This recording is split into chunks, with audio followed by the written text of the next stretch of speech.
Bienvenue à tous dans ce journal. Nous sommes le mardi 22 novembre 2016. Tout de suite, les titres. Mon collègue de travail est un robot de la science-fiction, pas si sûr. Le constructeur de robots ABB, installé à Cergy, travaille sur le sujet. On vous en dit plus dans quelques instants. Une primaire en chasse, une autre. Arnaud Montebourg, candidat à l'investiture PES, est déjà en campagne. Il était lundi soir en réunion d'appartement. C'était à Beson. La ville de Fos dit adieu à son vieux centre commercial, une nouvelle étape de la rénovation du centre-ville. Un lifting à plus de 50 millions d'euros entamé en 2010. Et si votre prochain collègue de travail était un robot? C'est le pari que fait la société ABB à Cergy avec Yumi, le premier robot collaboratif. Un robot qui permet de travailler directement en contact avec des humains. Philippe Peymal l'a rencontré. Cette drôle de machine est peut-être l'avenir de la robotique. Il s'appelle Yumi et c'est le premier robot collaboratif à deux bras. Si Yumi est appelé collaboratif, c'est parce qu'il peut travailler à côté ou en contact direct avec des humains, ce qui en fait un robot bien particulier. Alors la première particularité de Yumi d'abord, c'est que c'est un robot qui a un nom. Yumi, c'est You and Me parce que c'est un robot collaboratif. Ça veut dire que c'est un robot qui va être capable de travailler au contact direct de l'opérateur parce qu'il est intrinsèquement sûr, il n'a pas besoin de protection supplémentaire. En cas de choc avec un opérateur, il s'arrêterait tout seul et il ne blesserait pas du tout cette personne. Yumi ne joue pas qu'au morpion, il est spécialisé dans l'assemblage de pièces de petite taille. Facilement programmable, équipé de pinces et de caméras, ce robot peut effectuer tout type de tâches avec une précision lui permettant d'enfiler un fil dans une aiguille. Créé par la société ABB, l'un des leaders mondiaux de la robotique, ce condensé de technologie coûte entre 40 et 50 000 euros. Autre atout de Yumi, contrairement au robot classique, il n'a pas besoin de périmètre de sécurité. Ce robot va être beaucoup plus facile à intégrer. Il n'y aura pas de grillage, il va être posé au milieu des opérateurs. Le coût d'installation du robot va être bien moindre de par la suppression d'éléments dits de sécurité, puisque Yumi est intrinsèquement sûr, il assure lui-même sa propre sécurité, mais surtout la sécurité des opérateurs qui travaillent à son contact. Donc Yumi, s'il arrivait au contact avec un opérateur, il s'arrêterait de lui-même et il suffit de le relancer pour que les opérations reprennent. Comme tout bon robot, Yumi a pour but de remplacer l'humain dans des tâches pénibles et répétitives. Que vont devenir ces hommes remplacés par ces machines? On peut se poser la question. Pour les industriels de la robotique, les robots ne créent pas de chômage. Ils améliorent la productivité de 15 à 25% et peuvent réduire les coûts sociaux de 30%, permettant aux entreprises d'être plus rentables. Des arguments pour les fabricants de robots qui y voient à court ou moyen terme une possibilité pour les entreprises de relocaliser certaines de leurs activités en France. On ouvre une page de politique avec une primaire qui en chasse une autre. Arnaud Montebourg, candidat à l'investiture PES, est déjà en campagne. Il était lundi soir en réunion d'appartement dans le Val d'Oise et précisément à Beson. Le reportage d'Angélique Boilet.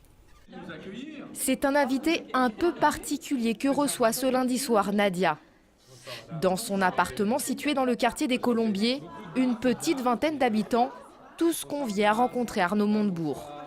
À peine arrivé, le candidat à la primaire PS expose rapidement sa vision du pouvoir politique. Je vous parle franchement, le changement par le haut, il n'est pas venu. Donc on va faire le changement par le bas, c'est-à-dire par la société elle-même. C'est mon point de vue. Je pense que c'est ça qui peut sauver la France, c'est que les gens, dans la société, ils inventent. Ils réinventent. Pendant près de 2 heures, celui qui souhaite donner plus de place aux citoyens dans le système politique va écouter ses enseignants, cadres dans le privé, acteurs associatifs ou encore fonctionnaires. Ils expriment colère et inquiétude. Dans ce quartier touché par les trafics de stupéfiants et où des femmes présentes ont organisé des rondes anti-dealers, étonnamment, la discussion ne s'engage pas tout de suite sur la sécurité. L'éducation et la scolarité de leurs enfants semblent davantage les préoccuper. Je sens un fossé qui se crée d'une commune à l'autre sur les niveaux scolaires. C'est-à-dire que moi, demain, j'ai mon fils, il est ici à Besançon. Malheureusement, si je le place dans une autre école, sur la Courbevoie, Neuilly, etc., il n'a pas le niveau. C'est-à-dire, au lieu d'avoir un niveau 6e, il va arriver avec un niveau de CE2.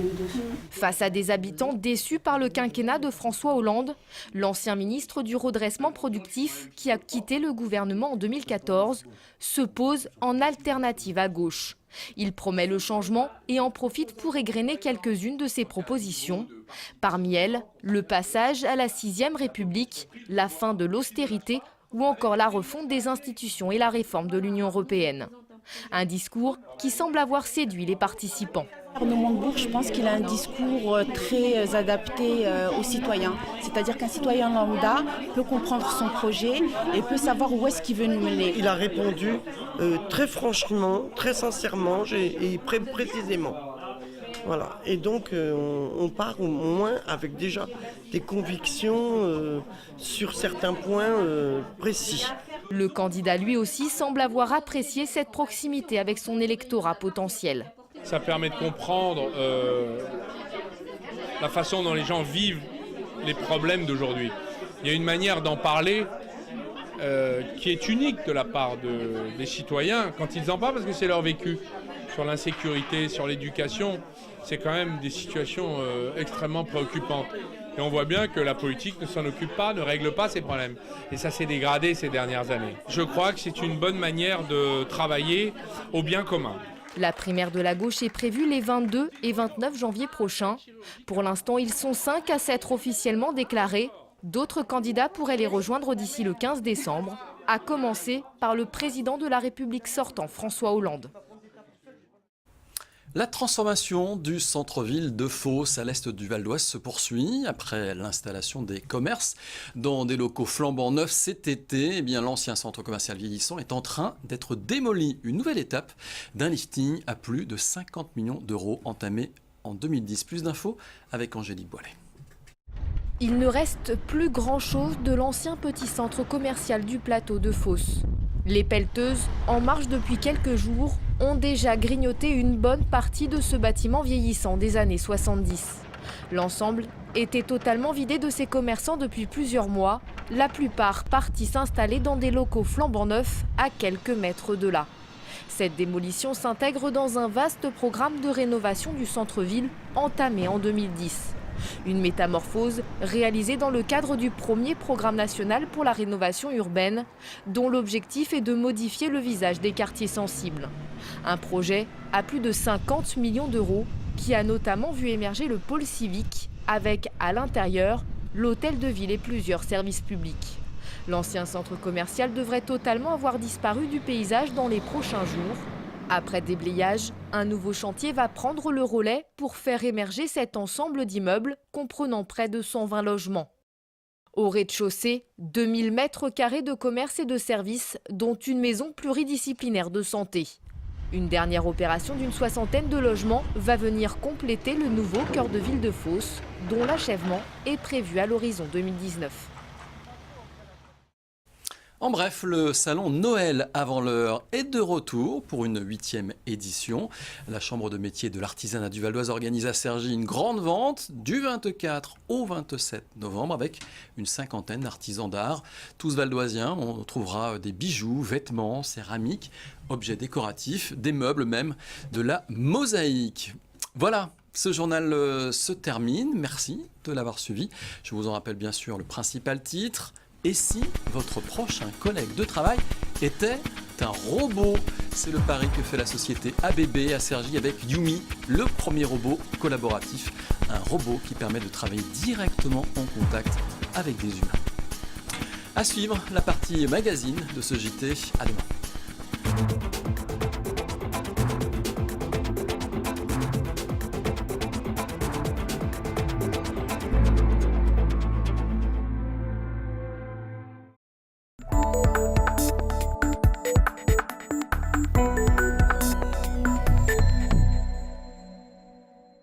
Comme chaque matin, la boîte aux lettres de Sophie est bien remplie. À l'intérieur de toutes ces enveloppes venues des 4 coins de la France, un contenu plutôt particulier, des cheveux. Des blonds, des bruns, des châtains, voire des colorés. Leur point commun, une taille minimale d'au moins 20 cm. Ça c'est ouf, ça c'est très joli. Une fois triées par couleur et nettoyées, Sophie va les vendre à des perruquiers. Plus la mèche est longue et plus elle est rare, donc plus nous arrivons à la vendre chère. Par exemple, une 20 cm, ça va être du 80-100 € le kilo, comparé à du 40 cm, donc beaucoup plus long, on va être vers du 500-700 € le kilo. Si Sophie vend toutes ses mèches, c'est pour une bonne cause. En mars 2015, elle a créé Solidaire. Avec l'argent généré par la vente des cheveux, cette association subventionne l'achat de perruques pour des malades du cancer qui n'ont pas les moyens de les acheter. Une perruque de bonne qualité coûte cher, dans les 400 € pour des cheveux synthétiques et jusqu'à 1500 € pour des cheveux naturels. Le tarif de la sécurité sociale pour le remboursement d'une prothèse capillaire est de 125 € et comme le panier moyen d'une personne est d'environ 400 €, nous rajoutons une subvention de 300 € pour que la personne puisse acheter sa prothèse capillaire sans avoir de problème. La plupart des mèches qui arrivent chez Sophie viennent d'un réseau de coiffeurs partenaires. Hélène en fait partie, elle tient un salon à Sannois. Aujourd'hui, elle coupe les cheveux de sa mère pour Solidaire. C'est pas un gros effort pour moi, c'est pas un effort du tout même.